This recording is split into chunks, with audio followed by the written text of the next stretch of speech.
नमस्कार, आप देख रहे हैं सीबी लाइव। मैं हूं चंद्रभान सिंह भदौरिया। किस्से कहानी दर्शकों की मांग थी कि कुछ रोचक कहानियां आपके चैनल पर आनी चाहिए, तो हम कुछ रोचक कहानियों के साथ आपके बीच में हैं। और ये पहला एपिसोड है जिसकी शुरुआत हम कर रहे हैं उत्तराखंड के कैची धाम की बाबा नीम करोली की कहानी की।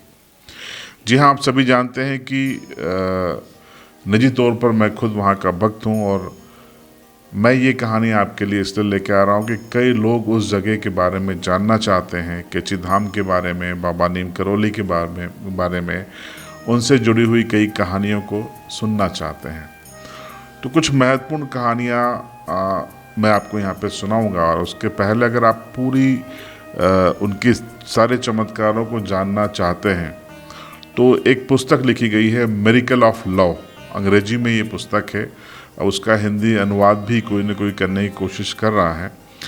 इसे रामदास नाम के एक शख्स ने लिखा है। आपको बता दें कि इनका नाम था रिचर्ड एल्बर्ट। ये एक विदेशी थे और बाबा के भक्त बन गए थे। यहीं पर वो रुक गए तो बाबा ने उनको रामदास नाम दिया।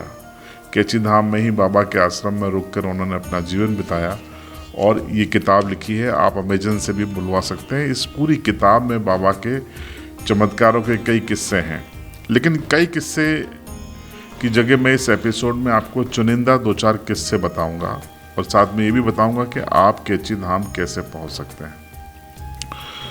तो सबसे पहले बता दूं कैची धाम कहाँ पर है। कैची धाम उत्तराखंड में आता है, और अगर आप नैनीताल या भीमताल जाते हैं, जो कि कैची धाम से दोनों की दूरी करीबन 17 या 20 किलोमीटर के आसपास आती है, तो आप हल्द्वानी जाइए, काठगोदाम जाइए, वहाँ से होकर आप नैनीताल जा सकते हैं। नैनीताल से भी 17 किलोमीटर की दूरी कैची धाम की है, और भीमताल से भी लगभग इतनी ही दूरी है।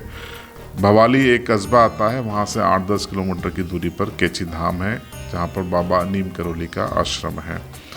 हवाई मार्ग क्या है? अगर आप मध्य प्रदेश से हैं तो आपको बता दें कि आप दिल्ली से पंतनगर एकमात्र एयरपोर्ट है जो बाबा के पास आपको पहुंचाएगा। पंतनगर एयरपोर्ट पर लैंड करें। पंतनगर से करीब 65-70 किलोमीटर की दूरी पर कैची धाम आता है, और नज़दीकी रेलवे स्टेशन काठगोदाम है। दिल्ली से करीब 3-4 ट्रेनें चलती हैं, लखनऊ से कई ट्रेनें हैं। तो आप काठगोदाम पहुंचते हैं तो काठगोदाम से करीब 35 किलोमीटर नैनीताल है, और वहाँ से 17 किलोमीटर कैची धाम है। तो कैची धाम में बाबा नीम करोली की क्या चमत्कार हैं? कैची धाम में ही बाबा नीम करोली क्यों पहुँचे? सबसे पहले उनका नाम नीम करोली क्यों है, इसकी एक छोटी सी कहानी है, किंवदंती है। कहानी ये है कि बाबा का जन्म 1900 के आसपास हुआ था, और 1973 में उन्होंने समाधि ले ली थी। उन्हें कई लोग उनके भक्त हनुमान जी का अवतार मानते हैं, चमत्कारी मानते हैं, और मानते हैं कि आज भी बाबा उन सभी स्थानों पर जहाँ पर उन्होंने तप किया है वहाँ पर मौजूद हैं। उनमें से प्रमुख है कैची धाम, उत्तराखंड। दिल्ली से करीब 278 किलोमीटर की दूरी पर है। तो कहानी बाबा की युवावस्था की है, जब अंग्रेजों का शासन हुआ करता था। तो एक बार बाबा ट्रेन से कहीं जा रहे थे, तो बताया गया कि ट्रेन से जाते समय बाबा सेकंड क्लास में बैठ गए, जो कि उस समय अंग्रेज़ों के लिए रिजर्व होती थी।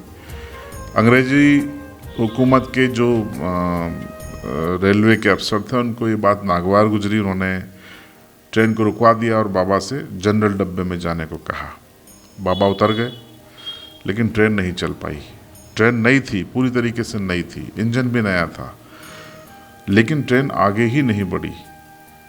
घंटों मशक्क़त होती रही और मैकेनिक बुलवाए गए, तमाम चीज़ें हुई। तब किसी ने कहा कि आपने गलती की है, चमत्कारी बाबा हैं, आप माफ़ी मांगें और ससम्मान वापस आप उनको कोच में बिठाएं। ऐसा ही अंग्रेज़ों ने किया और गाड़ी बगैर किसी देरी के चल दी, स्टार्ट हो गई। जिस जगह ये घटनाक्रम हुआ था वो जगह था नीम करोली। करोरी बोला जाता है, पर प्रचलन में करोली आ गया। तभी से बाबा की ख्याति बाबा नीम करोली के नाम से हो गई। तो ये तो उनके नाम की कहानी थी। अब उनसे जुड़ी हुई कहानी और कौन कौन लोग उनके भक्त हैं। उनके भक्तों की सूची काफ़ी लंबी है, लेकिन प्रमुख भक्तों में एप्पल के founder Steve jobs, Facebook, WhatsApp, Meta के ऑनर मार्क जुकरबर्ग, बॉलीवुड की फेमस अभिनेत्री जूलिया रॉबर्ट्स, पूर्व राजनेता गोविंद वल्लभ पंत जो कि केंद्रीय मंत्री भी रहे, उन्हीं के नाम पर पंत नगर है। नारायण दत्त तिवारी जो कि यूपी के राज्यपाल रहे हैं, माफ़ कीजिएगा मुख्यमंत्री रहे हैं, उत्तराखंड के सीएम रहे हैं, कई जगहों पर वो राज्यपाल रहे हैं, बड़े राजनेता रहे हैं। ये उनके भक्तों के नाम है, सूची है। क्यों आखिर ये लोग भक्त हुए, ये कहानियाँ हैं।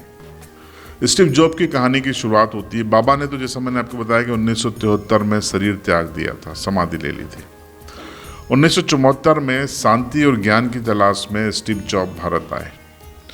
उनके एक दोस्त थे डैन कोटे, उनके साथ वो भारत आए थे और भारत में वो डैन कोटे के साथ कैची धाम पहुँचे, बाबा नीम करोली के आश्रम में, उत्तराखंड। तो यहाँ पर आकर उनको एक अजीब सी शांति मिली। उस समय उनकी कंपनी स्ट्रगल कर रही थी मार्केट में, इंटरनेशनल मार्केट में सेट होने की कोशिश कर रही थी। उनके संघर्ष के दिन थे, लेकिन स्ट्रेस भी काफ़ी था दिमाग में, तो वो भारत आ गए शांति और ज्ञान की तलाश में। और यहाँ आकर उनको एक अद्भुत शांति मिली और उन्होंने एक किताब, चूँकि बाबा की मृत्यु 1 साल पहले ही हुई थी, बाबा से स्टीव जॉब्स नहीं मिले, लेकिन बाबा की किताब उन्होंने पढ़ी। और वो किताब पढ़ने के बाद, बाबा के आश्रम में मत्था टेकने के बाद, जब वो यहाँ से वापस अमेरिका गए, तब उनका जीवन और उनकी कंपनी एप्पल का जीवन बदल गया। संघर्ष कर रही एक कंपनी पूरी एक ग्लोबल कंपनी बन गई और सबसे बड़ी कंपनी बन गई। आज एप्पल क्या है आपको शायद बताने की ज़रूरत नहीं, उस एक ब्रांड वैल्यू क्या है आपको बताने की ज़रूरत नहीं। तो स्टीव जॉब और एप्पल को जो आशीर्वाद मिला वो कैची धाम में मिला, बाबा नीम करोली के आश्रम में मिला।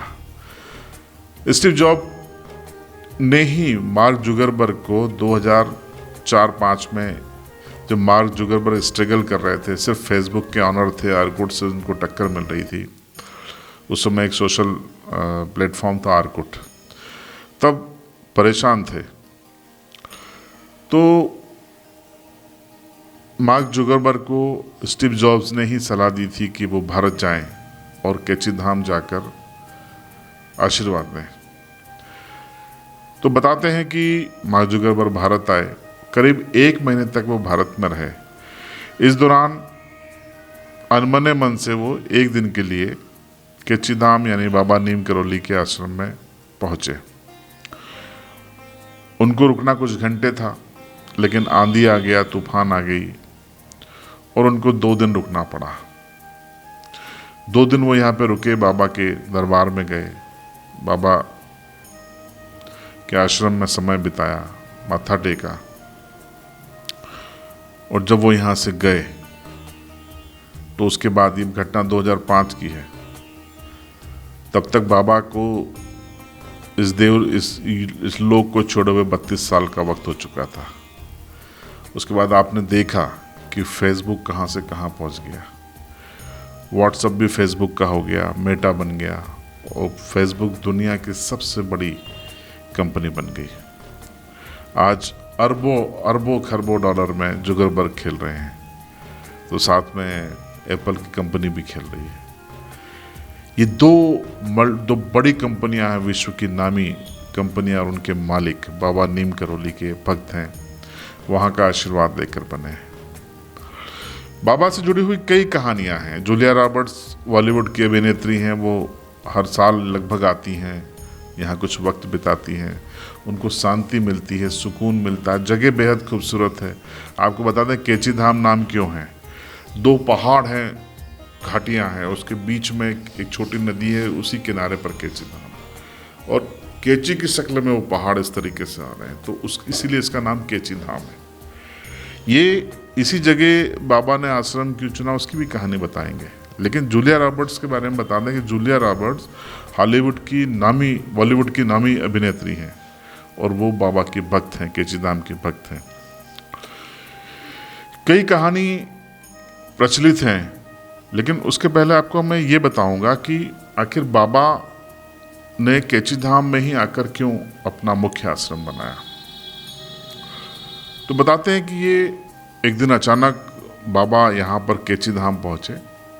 नदी छोटी नदी है, उसके किनारे सड़क है, आपको हम वीडियो में बताने की कोशिश करेंगे, और इस तरफ जंगल था।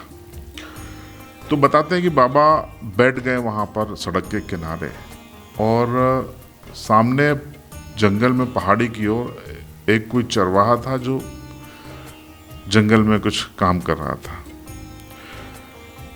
चरवाहा बाबा को नहीं जानता था, बाबा पहली बार आए थे।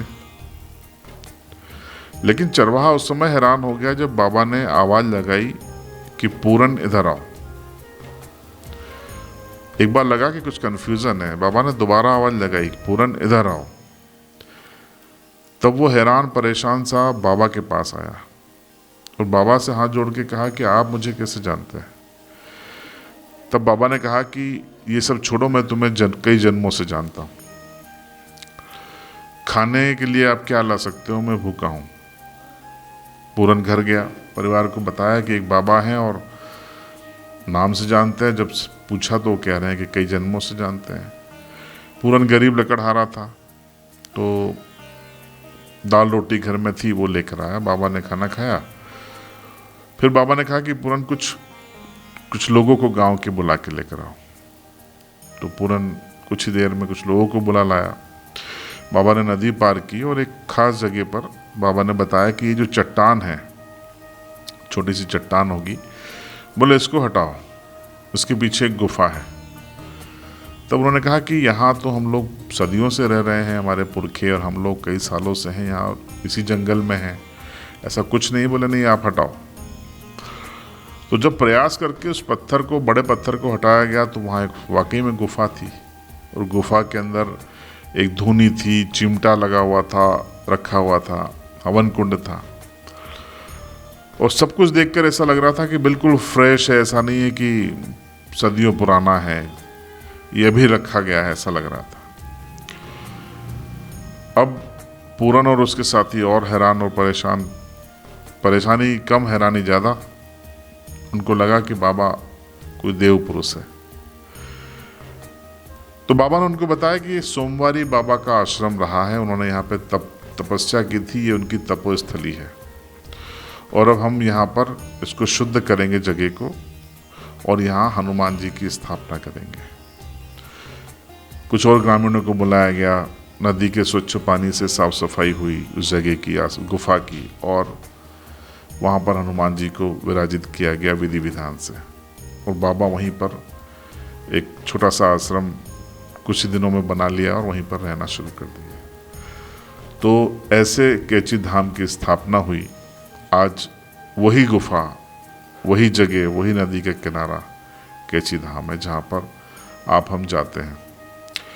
मैं वर्ष में 2 बार घूम आया हूँ, आप ज़रूर जाइएगा। कैसे जाना है मैंने आपको बता दिया। बेहद खूबसूरत और सुंदर जगह है, आपका आने का मन नहीं करेगा। काफ़ी सारी होटल्स हैं, अब होम स्टे की भी वहाँ पर सुविधा है। अब जो उनके चमत्कारों की किस्से मैंने आपको 2 तो बता दिए कि मार्क जुकरबर्ग और स्टीव जॉब दोनों विदेशी भक्त हैं। यहाँ पर अमेरिकन बड़ी तादाद में आते हैं, भारतीय तो आते हैं, पर अमेरिकन बहुत भक्त हैं इस पीढ़ी के। गोविंद वल्लभ पंत एक बहुत पुराने राजनेता रहे हैं, केंद्र में मंत्री रहे हैं, उन्हीं के नाम पर पंत नगर है। एक बार बताते हैं कि वो काफ़ी बीमार थे। गोविंद वल्लभ पंत भी इस आश्रम में के भक्त थे, बाबा के भक्त थे।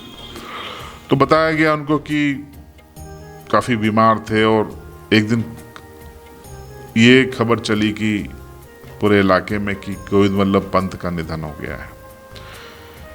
बाबा आश्रम में बैठे थे और अपने साथियों के साथ थे, कई भक्तों के साथ थे। भक्तों ने खबर बाबा को सुनाई कि गोविंद वल्लभ पंत जी अब नहीं रहे।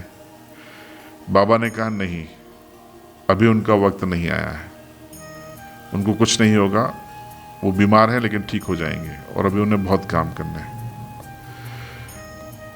और वाकई में उस दिन के बाद से गोविंद वल्लभ पंत ठीक होना शुरू हुए, जल्दी ठीक हो गए, और उन्होंने काफ़ी काम किया, और उसके कई सालों बाद उनकी मृत्यु हुई।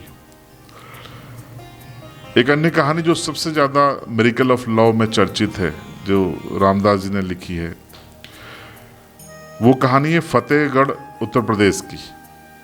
ये कहानी ये है कि यूपी के फतेहगढ़ में एक किसान परिवार था, गरीब परिवार था। उनका एक बेटा ब्रिटिश फौज के लिए सेना में भर्ती हो गया। 1943 की बात है, जब दूसरा विश्व युद्ध चल रहा था और जापानी तेजी से बर्मा के रास्ते हमला कर रहे थे। बर्मा उस समय ब्रिटिश हुकूमत का एक हिस्सा था। उस समय के आसपास की ये बात है। तो इस किसान का जो बेटा है वो भी फ्रंट पे था, बर्मा फ्रंट पे। और एक शाम को अचानक हैरान हो जाते हैं वो दंपति, जब वो ये पाते हैं कि वो जिस बाबा के भक्त हैं वो बाबा उनके घर पर आ गए हैं शाम को। फतेहगढ़, उत्तर प्रदेश, 1943 की ये घटना है। और बाबा आकर कहते हैं कि मैं आज रात्रि विश्राम आपके घर ही करूँगा।